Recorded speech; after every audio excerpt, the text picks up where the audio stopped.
Ano bang meron kay Camaya Coast? First, alamin muna natin paano ba pumunta dito. Kung magagaling ka ng Manila, perfect sumakay sa ferry papunta sa Camaya. Available ang ferry everyday mula 6 a.m. boarding time hanggang 6:45 a.m.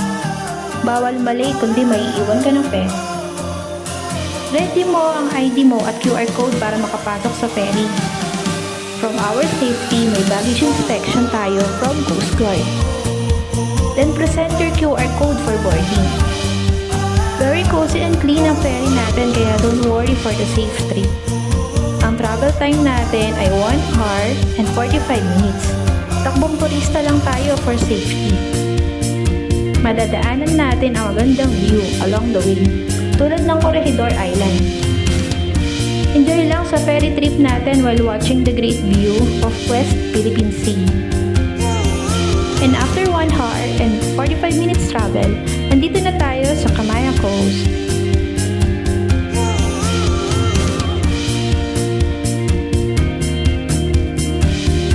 Pagdating mo dito, sasalubungin ka ng welcome dance ng mga staff.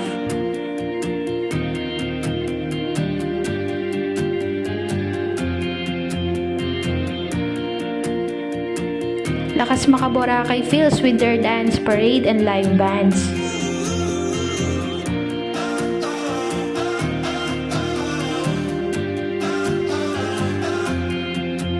Then sakay na shuttle para umikot sa beach area.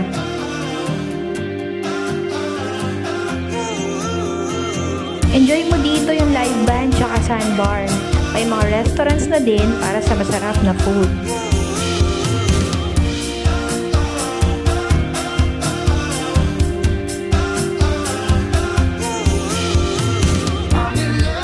Meron din ditong water park na perfect para sa ating mga kids. Maraming slides dito na pwedeng i-enjoy ng lahat.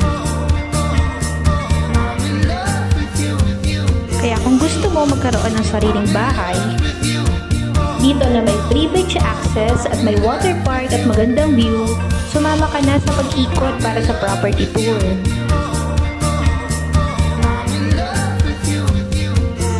Bukod sa beach at water park, meron din silang golf course na perfect para sa mga foreigner or local na mahilig sa golf.